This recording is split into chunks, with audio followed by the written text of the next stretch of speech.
Let's take a closer look at the plan's potential impact and implementation. I'm joined now by Shawn VanDiver. He's the director and co-founder of the San Diego chapter of the Truman National Security Project. He's also a U.S. Navy veteran. Shawn, welcome back to the show.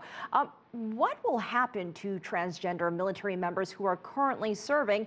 And because of the lack of policy details, will supervisors simply look the other way? Well, I think that's a very real possibility, but the fact is that a tweet isn't a policy.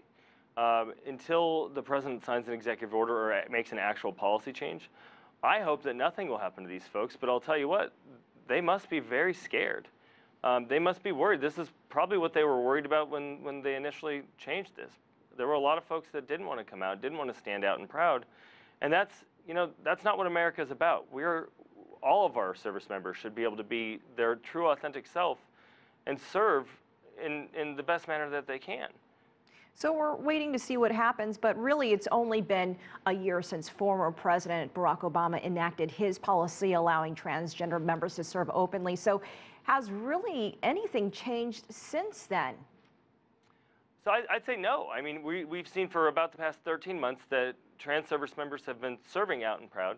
And as with when we integrate women into combat, or when we integrate African Americans into the service, or when we do away with Don't Ask, Don't Tell, Marines, sailors, soldiers, and airmen and Coast Guardsmen woke up the next day and they just went and did their jobs. Civilians and talking heads on TV care a lot more about what people look like, who they love, who they worship, and how they identify sexually than anybody in the military. The military only cares about, can you shoot straight? Can you have my back? Can you accomplish the mission? And that's just the way it is. Well, we all know this began with this tweet. This decision reportedly caught the Pentagon and many members of Trump's own Republican Party by surprise. You mentioned that nothing has been done yet. Walk us through what would need to happen. What can we expect to happen next? Well, that's the thing about the Trump administration, is that there's no real precedent for getting anything done. They do things differently every single time, so we don't know. I mean, what I think might happen is he might sign an executive order, but I think it's more likely that they walk this back, that they realize that this isn't something that they can just put back in the bag. There are too many trans service members that are actively serving, and I hope that the president and the White House and his team realizes that this ship has already sailed. Trans service members are serving successfully.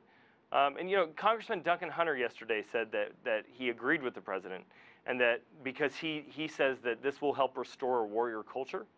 But I would challenge Congressman Hunter to look Navy SEAL Kristen Beck, who happens to be trans, in the face and tell her that she's not a warrior, and see what happens. So behind the scenes, what is happening with people that you know that are still serving in the military? What is their take? What are you hearing?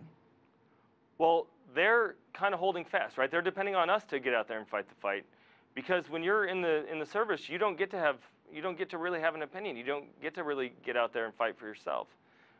These folks are they're more than capable of doing so, but they for their legal protection most are staying silent and trying to minimize damage as much as possible. To all the trans service members, there are a lot of services out there. There's a group called Sparta that is helping these folks make sure that they're protected legally, and I would say just folks are reticent to engage because, again, this was a tweet, not a policy change.